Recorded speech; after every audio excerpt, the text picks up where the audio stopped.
श्री सरस्वत्यै नमः। श्रीमते रामानुजाय नमः।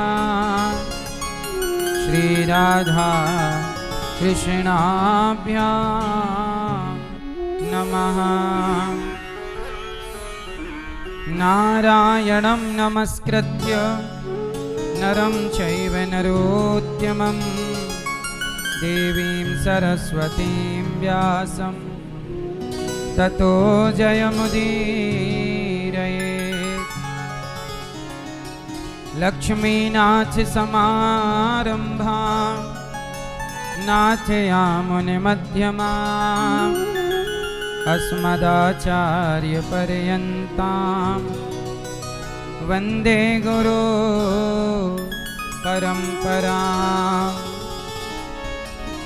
जय जय श्री राधारमण, जय जय नवल किशोर, जय गोपी चित्तचोर प्रभु, जय जय माखन चोर, जय जय माखन चोर। राधा मेरी मात है, पिता मेरे घनश्याम, इन दोनों के चरणों में मेरा कोटि कोटि प्रणाम। मेरा कोटि कोटि प्रणाम।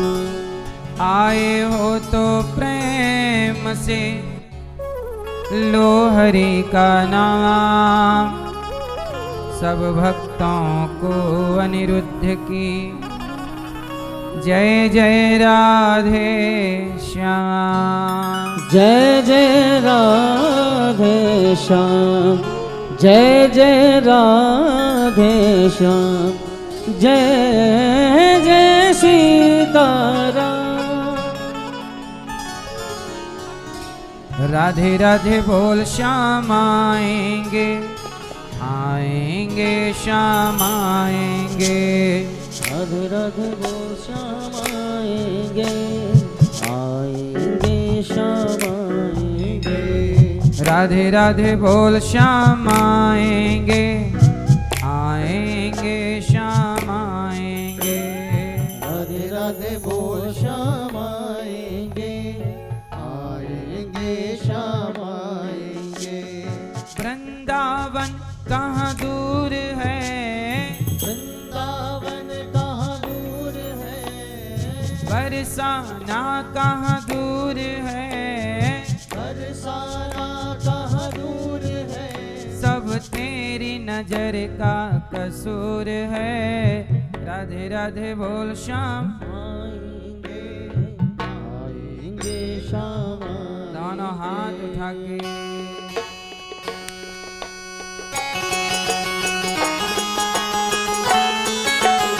जय हो।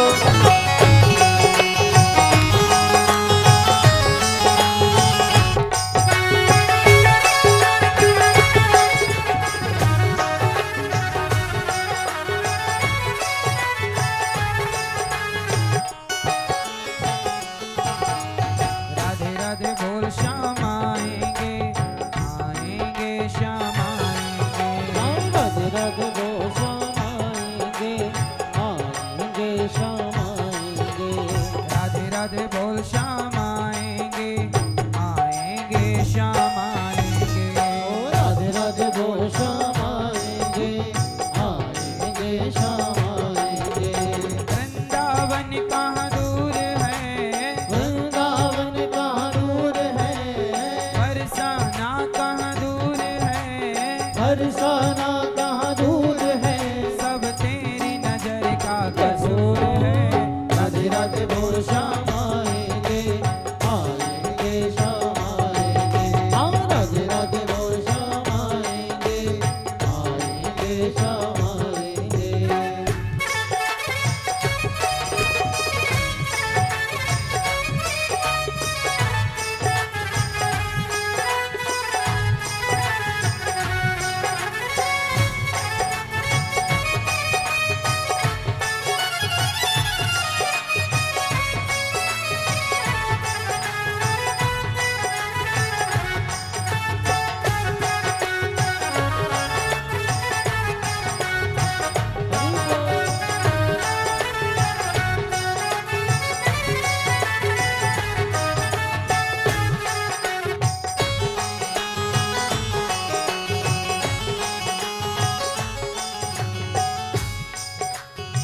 निकलेगा तेरी भक्ति का परिणाम, तेरे घर भी आएंगे भगवान।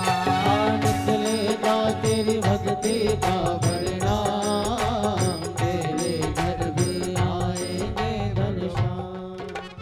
निकलेगा तेरी भक्ति का तो परिणाम, श्याम आएंगे, आएंगे श्याम आएंगे।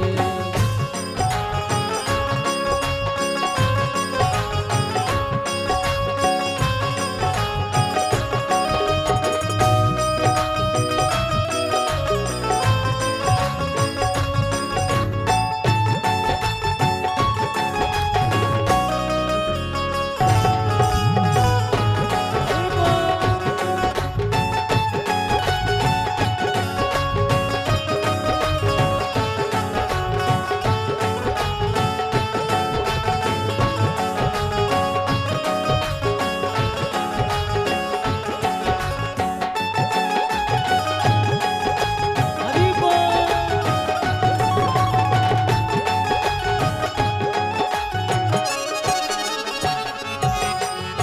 ना देखें कोई धर्म कर्म ना जात, जाने बस भक्तों के मन की बात। ना देखे कोई धर्म कर्म ना जाए, जाने बस भक्तों के मन की बात। भगवान क्या देखना चाहते हैं? प्रेम। प्रेम होगा तो शबरी को भी मिल जाएंगे, और प्रेम नहीं होगा तो रावण जैसा पंडित भी पहचान नहीं पाएगा। ना देखें कोई धर्म कर्म ना जात, जाने बस भक्तों के मन की बात। ना देखे कोई धर्म कर्म ना जाए, जाने बस भक्तों के मन की बात। बस जान ले पहचान ले, बस जान ले पहचान ले, एक बार ये अपना मान ले, फिर आकर गले लगाएंगे। राधे राधे बोल श्याम आएंगे, आएंगे श्याम आएंगे। राधे राधे बोल श्याम आएंगे, आएंगे श्याम आएंगे।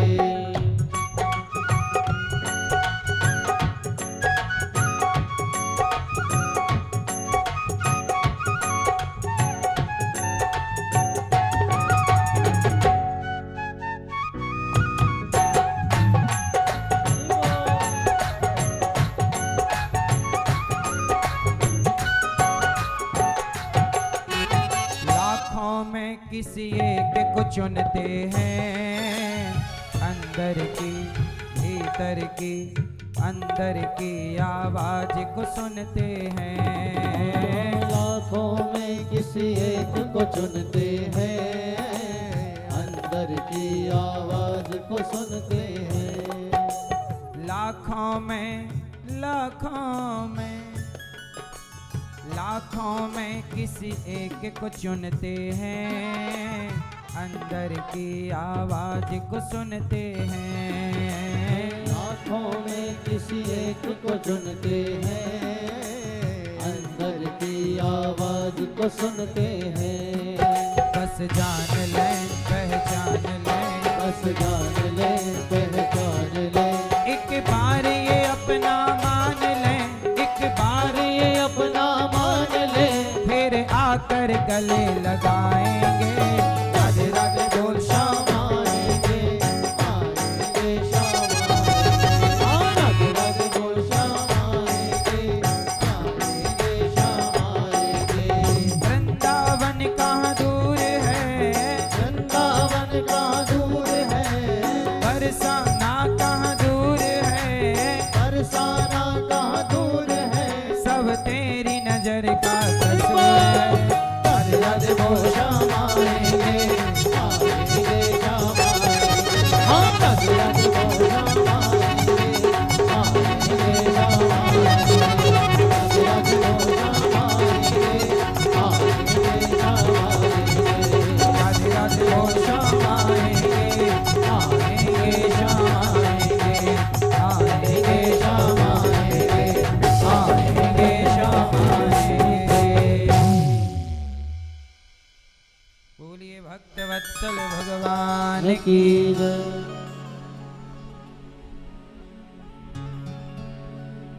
लाखों में किसी एक को चुनते हैं,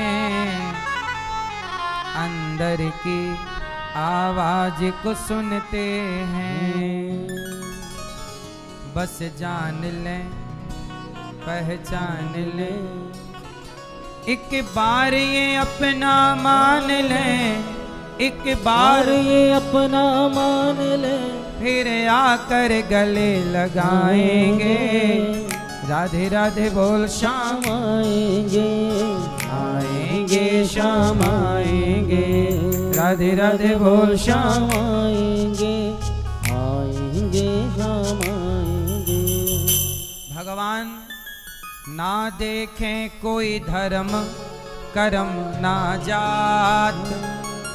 भगवान ये नहीं देखते कि तुम हिंदू हो कि मुसलमान।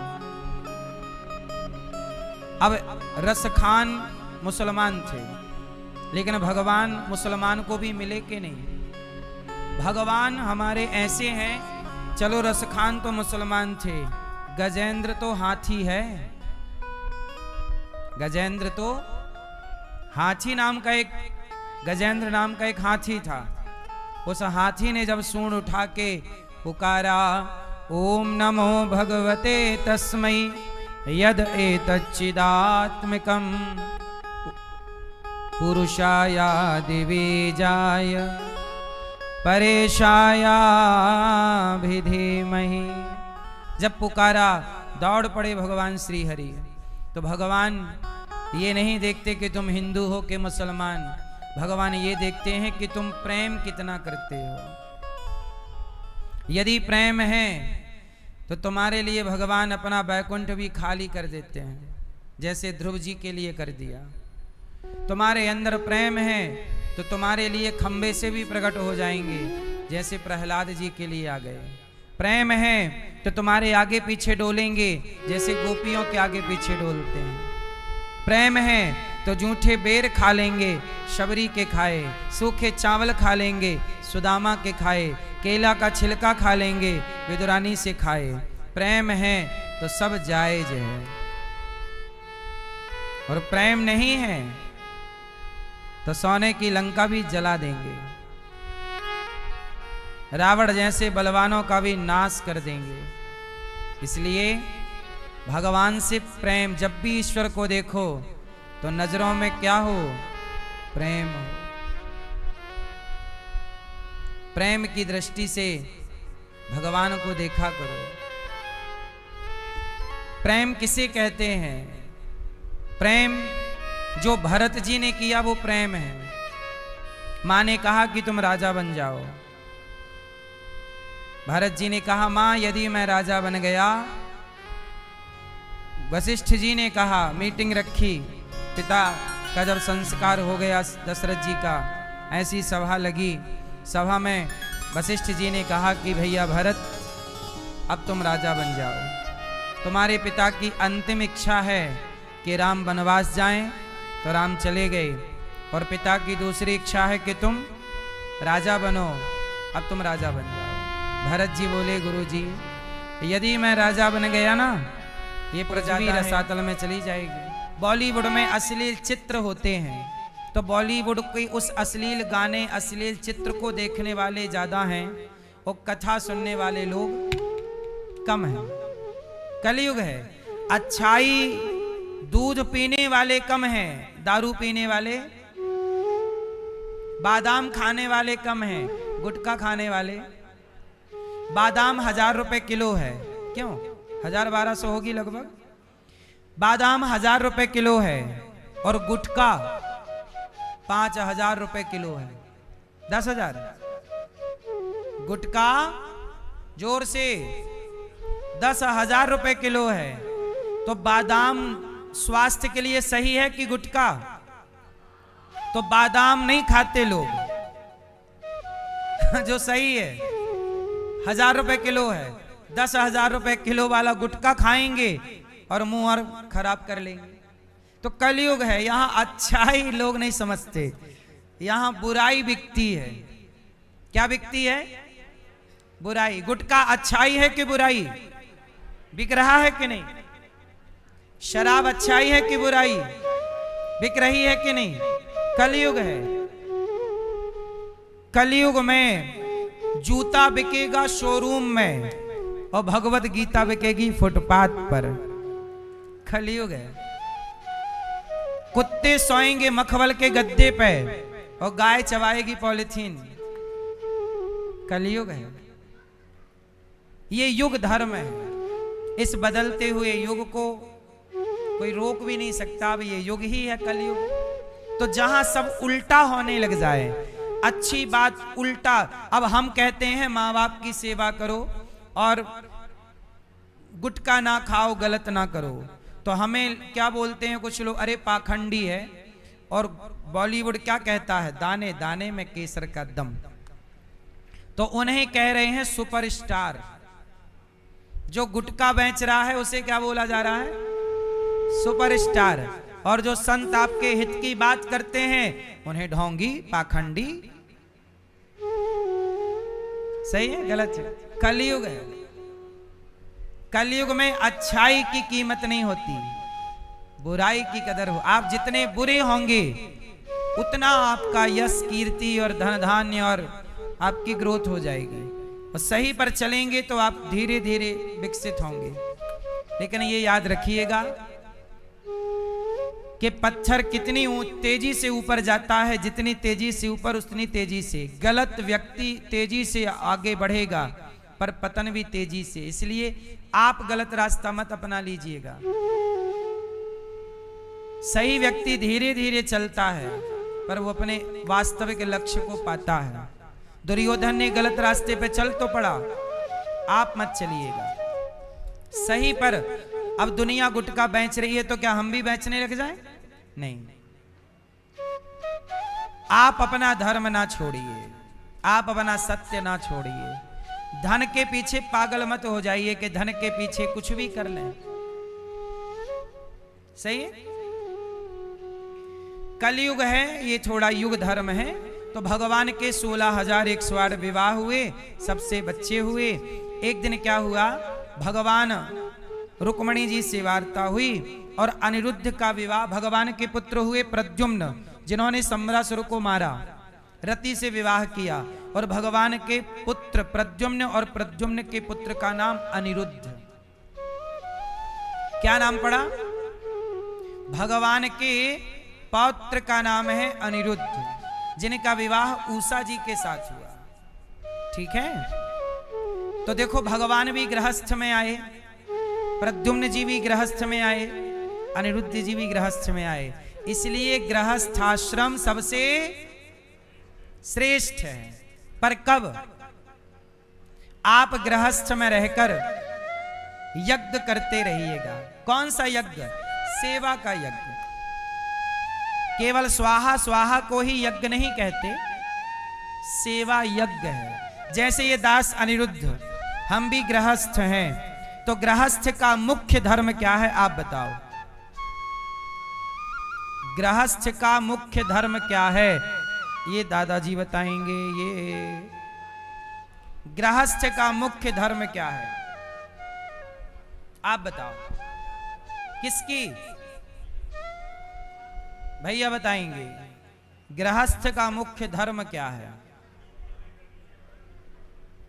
क्या भैया? ओ मोबाइल वाले दादाजी, गृहस्थ का मुख्य धर्म क्या है?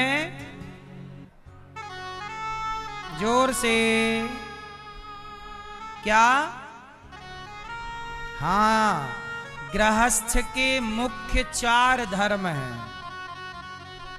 कितने? आपको 4 बातें समझनी होंगी। पहली बात, गृहस्थ का मुख्य धर्म है, फर्ज है, कर्तव्य है। 4 बातें रिपीट करो। मातृदेवो भव, बोलो। पितृदेवो भव, अतिथि देवो भव, आचार्य देवो भव। ये वेद के वचन हैं। पहला है मातृदेवो भव। आप गृहस्थ में आपकी माता खुश रहनी चाहिए, आपके व्यवहार से। मां की सेवा करो। इसलिए दास अनिरुद्ध वृद्ध माओं की सेवा करता है, क्योंकि हमारे धर्म ने हमें इजाजत दी कि गृहस्थ में हो तो मां की सेवा। इसलिए दास अनिरुद्ध वृद्धाश्रम में वृद्ध माओं की सेवा करता है। 322 वृद्ध माएं हैं और ये दास सबकी सेवा करता है। आपसे भी मेरी प्रार्थना कि आप भी अपनी माओं की करना, और अपनी माओं के बाद गौरी गोपाल आश्रम में जो माएं हैं किसी एक मां की आप सेवा कीजिए, अन्नदान की। तो पहला धर्म क्या है आप गृहस्थों का? अपनी मां को खुश रखिए। यदि आपके मां दुखी है तो फिर आपके गृहस्थ को धिक्कार है। यदि आपकी मां दुखी है तो आपके गृहस्थ को जोर से धिक्कार है। ठीक है? इसलिए आपकी मां, और ये गृहस्थ धर्म पुरुष को भी पता, स्त्री को भी। तुम बहू हो और यदि तुम अपनी सास की सेवा नहीं करोगी, आजकल बहुएं कह देती हैं सास को मैं नहीं रखूंगी, या मैं रहूंगी या बुढ़िया रहेगी। ये बेटा ये गृहस्थ का धर्म नहीं है। तुम नाली का कीड़ा ना बनो तो कहना। ये अपनी अकड़ अपनी गर्मी अपने पास रखना। रावण की अकड़ चली नहीं, तुम किस खेत की मूली हो। ईश्वर की जब न्याय की लाठी चलेगी तो अपने को किसी नाली में बिलबिलाते पाओगे।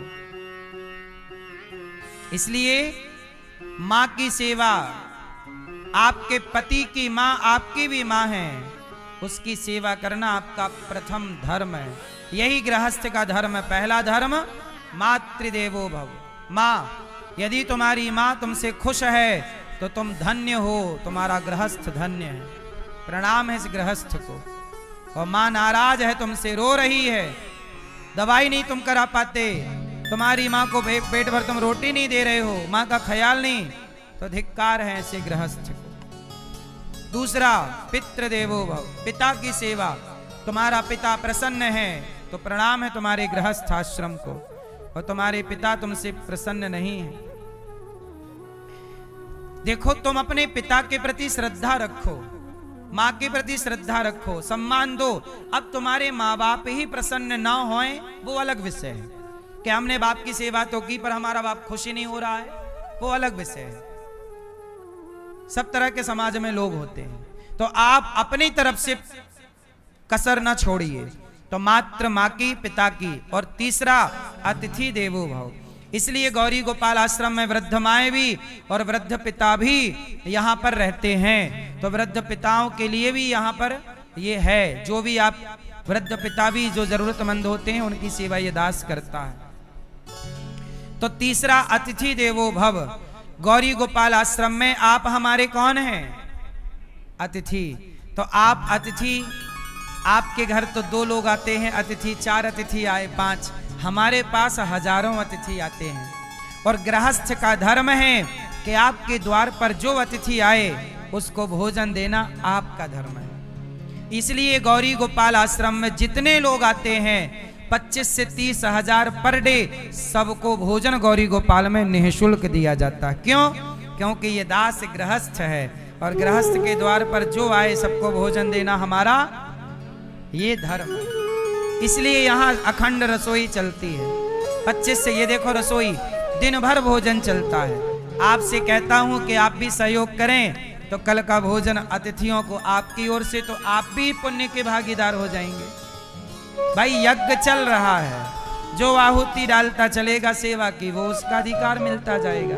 तो आप भी इस सेवा में अपने को जोड़ लीजिए और गौरी गोपाल आश्रम की सेवा में जो हजारों भक्त भोजन कर, ये देखो नित्य की सेवा, माताएं बहनें बच्चे सब अखंड रसोई, जो वृंदावन आते हैं सब भोजन करने गौरी गोपाल आते हैं, सबको भोजन मिलता है गौरी गोपाल में। आपसे बस मेरी यही विनती, आप भी अपने आप को इस सेवा से जोड़िए। तो बताओ यहाँ सबको भोजन मिलता है, ये बात सही बोल रहा हूं मैं कि गलत? सही है। तो जो मैंने बताया वेदों का वचन मातृ देवो भव, तो यहाँ माओ की सेवा हो रही है कि नहीं? पितृदेवो भव, पिता तुल्य जो संत आते हैं सवेरे, हजारों संतों को भरपेट भोजन मिलता है। ये देखो ये पिता तुल्य संत हैं, तो ये पितृदेवो भव, कोई भी आओ सबको भोजन मिल रहा है। ये सेवा है संतों की। आप भी सेवा से जुड़िए कि कल का संतों का, ये देखो फुटपाथ पर रहने वाले हजारों संत पर डे आकर लाइन लगाकर खड़े होते हैं और सबको भोजन गौरी गोपाल में मिलता है। ये 12 महीने नित्य की सेवा है। ये क्या है? पितृदेवो भव।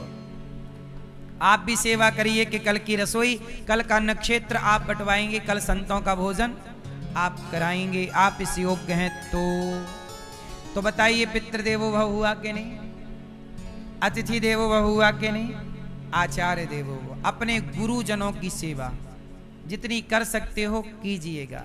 ये दास से जितनी बनती है करता है। आपसे बस यही मेरी विनती है, आप भी गृहस्थ में हो तो 4 यज्ञ करिएगा। पहला यज्ञ माँ की सेवा यज्ञ है, पिता की सेवा यज्ञ है, अतिथि की सेवा यज्ञ है और गुरुजनों की सेवा। ये गृहस्थ के 4 धर्म हैं, सीधे सीधे से सिंपल। तब आप गृहस्थ हो, ऐसे तो फिर कह देने से कुछ नहीं है। तो भगवान श्री कृष्ण का पुत्रों का भी विवाह हुआ। भगवान, एक राजा थे नृग, उनका नाम था, क्या नाम था? नृग। उन्होंने गौदान किया, जिसके कारण उन्हें भगवान की प्राप्ति हुई। आज हमारे यजमान परिवार ने, आपने भी गौदान किया। हमारे श्री अनिल कुमार गुप्ता जी और श्रीमती रजनी गुप्ता जी, आपने भी गौदान किया। श्री राजकुमार तायल जी और श्रीमती शिखा तायल जी, आपने गौदान किया अपने पितरों के लिए, अपने पूर्वजों के लिए। जीवन में एक बार मरने से पहले सबको गौदान करना चाहिए। गाय की पूंछ पकड़ के ही हम वैतरणी पार करते हैं। वैतरणी नाम का एक नरक होता है। कौन सा नरक होता है? वैतरणी। जिस नरक से हमें कौन पार लगाता है? गौ माता। इसलिए मरने से पहले 3 काम कर लो। गौदान कर लो, मरने से पहले अन्नदान कर लो, अपनी 13वीं करके मरो। बच्चे करेंगे वो प्लस है, 13 ब्राह्मण ही तो खिलाते हो मरने के बाद। जीते जी हजारों साधु संतों का जैसे आपने अन्नदान किया। और तीसरा काम, मरने से पहले भागवत सुन लो। जाने अनजाने में कोई पाप हो गया तो भागवत श्रवण करने से वह पापी से पापी भी मुक्ति पा जाता है। परीक्षित जी, धुंधकारी, ये सब भागवत सुने और मोक्ष पाए। इसलिए अपने माता पिता को भागवत सुनाओ। इसलिए अभी 19 तारीख से भागवत जी के पोथी पाठ होंगे। आप भी चाहें तो पोथी पाठ अपने माता पिता के निमित्त करा सकते हैं। आज यहाँ पोथी पाठ का विश्राम हुआ। अगला पुनः 19 से 25 जुलाई रहेगा पाठ। आप भी कराइएगा, करा सकते हैं तो अपने माता पिता के निमित्त। ये 3 काम, गौदान, अन्नदान और भागवत जी, 3 काम सबको जरूर करना चाहिए। तो भगवान का अब राजा नृग पर इन्होंने कृपा की और राजा नृग को भगवान ने तार दिया। इसके बाद राजा नृग पर कृपा करने के पश्चात भगवान ने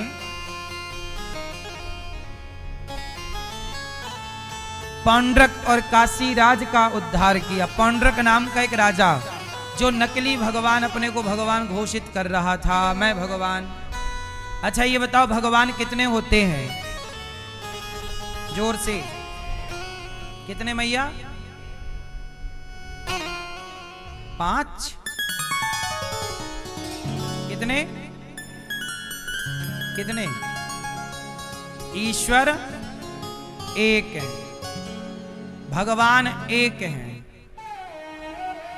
देवता बहुत सारे हैं। देवता जैसे देवराज इंद्र, अग्नि देवता हैं, जल देवता हैं। ये देवता 33 कोटि होते हैं, करोड़ों हो सकते हैं, परंतु भगवान एक हैं। पर हमारे सनातन में एक भगवान के 5 रूपों की पूजा होती है। जिन्हें पंचदेव कहते हैं। एक कितने भागों में, जैसे हाथ एक है पर हाथ में उंगलियां पांचों एक की ही पूर्ति कर रही हैं, एक हाथ की पूरक हैं 5। ऐसे हमारे सनातन में ईश्वर एक है पर एक 5 भागों में डिवाइड है। क्यों? व्यवस्था के लिए। आओ नाम सुने 5 का। आपको पता है पंचदेव कौन कौन? पहले भगवान विष्णु, जैसे ही विष्णु कहा तो भगवान विष्णु के 24 अवतार आ गए। दूसरा भगवान शिव, शिव कहा तो शिव के 12 ज्योतिर्लिंग आ गए। हनुमान जी भी आ गए शिव कहते ही। तीसरा दुर्गा जी, दुर्गा कहा तो 52 शक्ति पीठ आ गई सारी दुर्गा कहते ही। चौथे गणपति, गणपति बप्पा, और 5वें सूर्य। इसलिए सनातन में आप राम के भक्त हो या कृष्ण के, आप शिव के भक्त हो या दुर्गा के, लेकिन आपको सूर्य भगवान को जल चढ़ाना अनिवार्य है। जब तक ये 5 चीजें आप नहीं समझोगे तब तक आपको सनातन समझ में नहीं आएगा। कोई कहता है कि मैं राम का पुजारी हूं, तो राम का पुजारी तुम हो तो क्या कृष्ण का विरोध करोगे? क्या शिव का विरोध करोगे? अरे शिव, राम, नारायण, कृष्ण में अंतर नहीं है, यही समझा रहे हैं शास्त्र। तुम्हारे अज्ञानवश तुम्हें अंतर दिखता है। सूर्य की उपासना हमारे सनातन में है या नहीं? बोलो हाँ। कोई भी पूजा करोगे पहली उपासना गणपति जी की, बिना गणेश जी के पूजा की आप कोई भी देवता, आप भगवान राम का भी मंदिर बनाओगे तो राम के मंदिर में भी वहां गणेश जी की पूजा होगी प्रतिष्ठा के टाइम। सत्यनारायण भगवान की कथा सुनोगे तो गणेश जी का पूजन होगा, गौर गणेश। तो गणेश जी की पूजा सनातनी को करनी ही है। तो सूर्य और गणपति, और तीसरी शक्ति दुर्गा। हमारे यहां राम के बगल में कौन है? शक्ति। वो शक्ति का नाम ही दुर्गा है, जिन्हें आप सीता कहते हैं। कृष्ण के बगल में राधा जी हैं, उनका शक्ति का नाम ही दुर्गा है, उन्हें आप राधा कह सकते हैं। तो जहां शिव की पूजा होगी वहां पार्वती जी की भी जरूर होगी। वो पार्वती दुर्गा है, वो शक्ति है। तो 52 रूपों में वो जानी पहचानी जाती है। कितने रूपों में? 52 शक्तिपीठ, और 52 के अतिरिक्त भी है। समझ में आ रही है बात? तो हमारे, यदि अब आप कहो कि मैं तो शिव का उपासक हूं, तो शिव के उपासक हो, राम के मंदिर जाओ तो राम से कहो कि प्रभु हमें शिव की भक्ति दीजिए। और यदि मैं राम का भक्त हूं, मैं नारायण का भक्त हूं, और मैं शिव के मंदिर जाऊं तो मैं कहूं कि हे भोलेनाथ, जैसे शंकर जी भी तो सदा नारायण का ध्यान करते हैं। अच्छा, ये 5 नाम सुना आपने, अब ये और सुन लो कि ये पांचों 5 नहीं हैं, 5 रूप हैं, पर हैं पांचों एक। जैसे देखने की शक्ति को सूर्य कहा गया, देखने की शक्ति को सूर्य कहा गया, और बुद्धि को गणेश कहा गया। बुद्धि मतलब, और आप कहते हो आज तो शक्ति नहीं है काम करने की, तो आपके अंदर जो शक्ति है, कहते ना आज शक्ति नहीं है, आज क्या नहीं है? आप कहते हो ना ये भाषा है अपनी, यार आज उठने की शक्ति नहीं है, आज काम करने की शक्ति। तो ये जो आपके अंदर शक्ति के रूप में है, सबके भीतर वही दुर्गा समाई है शक्ति के रूप में, जिन्हें आप कहते हो एनर्जी। तो 3 हो गए, और चौथे हैं भगवान। सबके अंदर कल्याण की भावना है, शिव मतलब कल्याण, और सबके अंदर चेतना के रूप में, आत्म तत्व के रूप में श्री हरि विष्णु नारायण समाये हुए हैं। तो आपके अंदर ही ये 5 शक्तियां हैं, और ये 5 व्यवस्था के लिए हैं। नाम 5 पड़ गए, रूप 5 हैं, पर तत्व कैसे? जैसे आपके बचपन की फोटो और शादी की फोटो और आज की फोटो और बुढ़ापे की फोटो जब चारों रखी जाएंगी तो चारों चित्र एक होंगे कि अलग अलग? अलग अलग होंगे। चारों का रूप रंग अलग अलग होगा, पर चारों में एक चीज समान है, चारों की आत्मा एक है। चारों में आप ही हो, पर आपके रूप बदल गए। लड़कपन का रूप अलग, जवानी का अलग, बुढ़ापे का।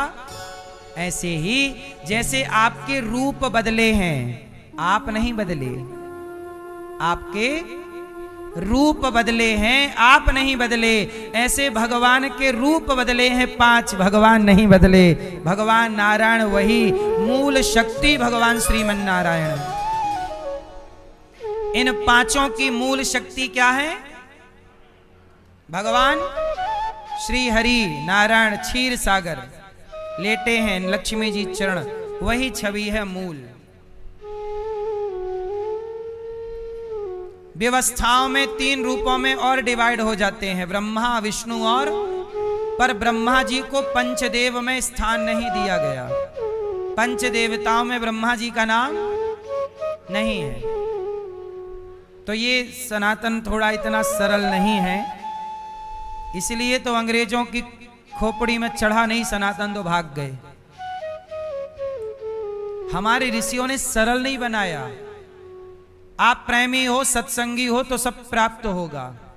सनातन इतना सरल होता तो अंग्रेज कब का तुम्हें गुलाम बनाए थे, तुम्हारी संस्कृति जड़ से समाप्त कर देते। ऑस्ट्रेलिया आज भी गुलाम है, तुम्हारी जानकारी के लिए बता दूं।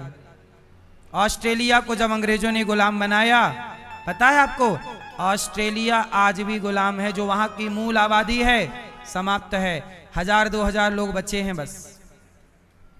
इसलिए ऑस्ट्रेलिया में 2 झंडे हैं, वहां का लोकल अलग, इंग्लैंड का अलग। बोलो हाँ। ऑस्ट्रेलिया आज भी गुलाम है क्योंकि उसकी अपनी संस्कृति मजबूत नहीं थी, तो उखाड़ फेंका अंग्रेजों ने। हम भी गुलाम थे अंग्रेजों से, पर हमारी संस्कृति इतनी मजबूत थी कि अंग्रेज हमारी संस्कृति का कितने गुरुकुल उजाड़े, जलाए, मारा, पर संस्कृति आज भी जिंदा है क्योंकि इतनी मजबूत गड़ी हुई है।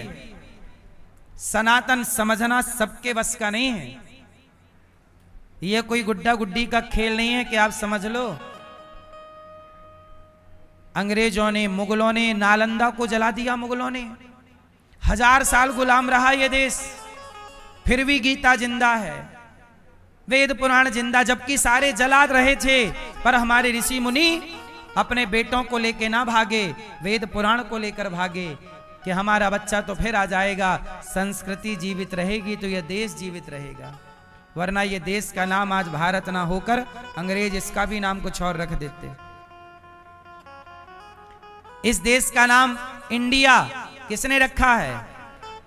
इडियट, इडियट कहते थे तो तुम्हें, इडियट कहते कहते वो इंडिया कहने लग गए। India, idiot, India, idiot. इसलिए इंडिया कहना इस देश का अपमान है। भारत, हमारे वेदों में, पुराणों में इस देश का नाम क्या है? अभ्युत्थानम धर्मस्य तदात्मानम सृजाम्य। हम इस देश का नाम, गीता में कई जगह भारत आया है, पुराणों में सब जगह भारत, इसलिए इसका सम्मान करना है तो भारत कहिए। भारत माता की। इसे इंडिया कहना इसका अपमान करना है। ये इडियट कहते थे आप लोगों के पूर्वजों को, और कहते इडियट का देश इंडिया। तो इंडिया इडियट से ले लिया उन्होंने, इडियट, इसलिए इसे इंडिया ना कहिए। क्या कहिए? इसका नाम पहले था अजनाभ खंड। इस देश का नाम पहले क्या था? अजनाभ खंड। फिर नाम पड़ा आर्यवर्त। इस देश का नाम आर्यवर्त। फिर इस देश का नाम पड़ा भारत। 3 भरत हुए, शकुंतला नंदन भरत, राम जी के भैया भरत और जड़ भरत। इन 3 भरत से इस देश का नाम पड़ा भारत। और फिर नाम पड़ा हिंदुस्तान। सबसे आखिरी में क्या नाम पड़ा?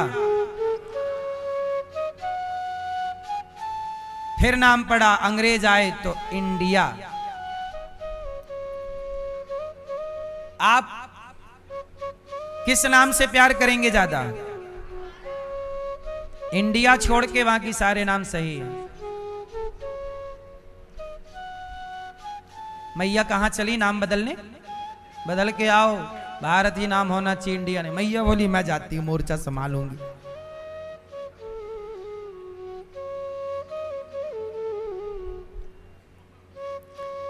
तो ये इस देश की हिस्ट्री है। मैं क्या हिस्ट्री सुनाऊं आपको, आप तो सब जानते हैं। जितना आप जान लें समझ लें उतना अच्छा है। तो भगवान पंच तत्व के रूप में है। मैंने सब चीजें बताई, कोई भी बात आपके लिए छोड़ी नहीं है। इसके बाद पौंड्रक काशी राजद्वीप पर हम सनातनियों की सबसे गलत बात क्या है? हम किसी को भी भगवान मान लेते हैं। इसके बाद सुदामा जी पर, जरासंध पर कृपा, शिशुपाल पर कृपा, शाल्व और दंतवक्र पर भगवान ने कृपा की। भगवान के एक परम भक्त हुए हैं सुदामा। कृष्णस्यासीत् सखा कश्चित् ब्राह्मणो ब्रह्मवित्तमः विरक्त इंद्रियार्थेषु प्रशांतात्मा जितेंद्रिय। भगवान के एक परम भक्त हुए हैं, नाम है सुदामा। फटे पुराने कपड़े, गरीबी बहुत। पत्नी ने कहा कि आपके मित्र द्वारिकाधीश हैं, जाकर मिल आओ। सुदामा जी ने कहा ऐसे मित्र से मिलने नहीं जा सकता, खाली हाथ। अच्छा, 4 मुट्ठी चिवड़ा ले आई, बांध दिया, सुदामा जी चले। अच्छा बताओ, सुदामा जी गरीब तो थे, पर सुदामा जी स्वाभिमानी थे। श्री कृष्ण के पास गए थे तो लेने नहीं गए, देने। हे प्रभु आप बड़े आदमी हो, पर हम आपसे कुछ लेना नहीं चाहते, हम आपके दास हैं। पर सुनो, हमारी हैसियत मुट्ठी भर चावल देने की है, आप लीजिए। और पहुंचे द्वार पर, लोगों ने मजाक उड़ाया, ये तो कौन है? सुदामा जी बोले मैं मित्र हूं कृष्ण का। लोगों ने हंसी उड़ाई, कहा घन श्याम। सुदामा जी ने कहा तुम्हारा यार आया है। द्वारपालों से सुदामा जी ने कहा कहो घन श्याम से जाकर तुम्हारा यार आया है, तुम्हारा यार आया है। हुई दुर्बल मेरी हालत, पड़े हैं पाँव में छाले, पड़े हैं पाँव में छाले। निहारो कौन आया है, अरे ओ द्वारिका वाले, अरे ओ द्वारिका वाले। सहारा कोई ना भैया, छोड़े संसार आया हूँ, छोड़ संसार आया हूँ। सुदामा जी कह रहे हैं आपका मित्र आया है कन्हैया, निहारो निहारो कौन आया है, जरा देखो हमें। कुचैलम मलिनम क्षामम ध्वजम धमनि संततम। फटे पुराने कपड़े पहनकर द्वारपाल ने जाकर कहा प्रभु कोई आपका मित्र आया है। भगवान बोले क्या नाम है? अरे वो अपना नाम, वो उसकी हालत बड़ी खस्ता है, फटे से कपड़े हैं, हड्डी हड्डी दिख रही है, सांवला सा है, और ना सिर पे कपड़ा ना पांव पे जूता चप्पल है ना, और नाम क्या है? सुदामा। और जैसे ही प्रभु ने नाम सुना सुदामा मेरा मित्र, दौड़ पड़े सुदामा सुदामा सुदामा। दौड़ रहे, भगवान खुश। रुक्मणी जी को लगा कौन आया, ब्रह्मा जी आए तो ऐसे कभी ना दौड़े, ये किसके लिए दौड़ रहे। सुदामा पीछे पीछे सब दौड़ पड़े। सुदामा जी को लगा बड़ी देर हो गई, आए नहीं, लगता कन्हैया बड़ा आदमी हो गया, अब हमें पहचानेगा तो है नहीं, अब चलना चाहिए, बड़ी देर हो गई। लोग बड़ा मजाक उड़ा रहे हैं। सुदामा जी ने जाना स्टार्ट किया, 4 कदम बढ़े थे कि कान में आवाज आई, सुदामा, मित्र सुदामा। पलट कर देखा तो दौड़ रहे थे श्री कृष्ण, वही घुंघराले से बाल, वही सुंदर सी छवि, वही छटा।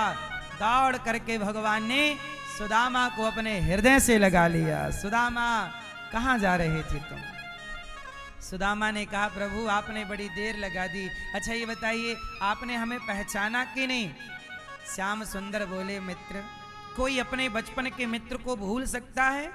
तुम मेरे मित्र हो, तुम्हारे संग ही मैं गुरु जी के यहाँ रहकर उज्जैन में लकड़ी काटने जाता, गुरु जी की गैया चराने जाता, हम दोनों ही तो भिक्षा मांगने जाते थे, भूल गए। हाँ हाँ मैं नहीं भूला, तुमसे पूछ रहा हूं तुम भूल तो नहीं गए ना। मित्र मैं नहीं भूला। जब गले लगाए सुदामा को तो सब देखकर हक्का बक्का हो गए कि भाई कौन है ये। सुदामा जी से कहा प्रभु ने हाथ पकड़ के चलो।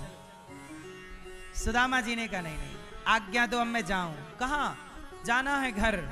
अरे मैं तुम्हें कुछ देना चाहता हूं। सुदामा जी ने कहा प्रभु सारे संसार के आगे आपने मुझे गले लगाकर जो सम्मान दिया है इससे बड़ी कोई दौलत हो नहीं सकती, आपने सब दे दिया, अब मुझे जाने दो। नहीं नहीं नहीं, ले गए। देख सुदामा की दीन दशा, करुणा करके करुणा निधि रोए। नेत्रों के जल से चरण धोए भगवान, और चरण धो करके सुदामा जी के रुक्मणी जी से चरण जल मांगा, नहीं ला पाई जल, नेत्रों के जल से चरण पखारे। कहा मित्र मेरे लिए भाभी ने क्या भेजा। पोटरी छिपाने लगे, सुदामा जी से छीन ली और मुट्ठी भर चिवड़ा देखा। पहली मुट्ठी उठाई और भगवान ने सुदामा ने क्या दिया, अन्नदान। मुट्ठी भर भाई सुदामा ने उतना दिया जितना सुदामा जी की हैसियत थी। और जब सुदामा ने अपनी हैसियत से दिया तो भगवान ने भी विश्वकर्मा को बुलाया, आओ मेरे मित्र की हैसियत 4 मुट्ठी चावल देने की थी, जाओ सुदामा का घर सोने चांदी से भर दो, जाओ विश्वकर्मा जी बनाओ सुदामा का घर। इनकी हैसियत इतना देने की थी, पर मेरी हैसियत तो, भगवान का भक्त जब अपनी हैसियत से देता है तो भगवान भी अपनी हैसियत से देते हैं। इसलिए कहता हूं कि शुरुआत आपको करनी पड़ेगी। जब सुदामा ने दिया तो सुदामा को भगवान ने भी दिया। भगवान सिर्फ लेते नहीं हैं, भगवान मुट्ठी भर आपने दिया तो भर भर के भगवान ने विश्वकर्मा को भेज दिया। अच्छा सुदामा जी ने कितनी मुट्ठी चावल दिए? 4। सुदामा जी ये कहना चाहते हैं कि प्रभु 4 में धर्म अर्थ काम मोक्ष सब आपको समर्पित है, मेरा कुछ नहीं। सुदामा ने 4 मुट्ठी क्यों दिए? क्योंकि उस समय सुदामा जी के पास था ही इतना। सुशीलाचार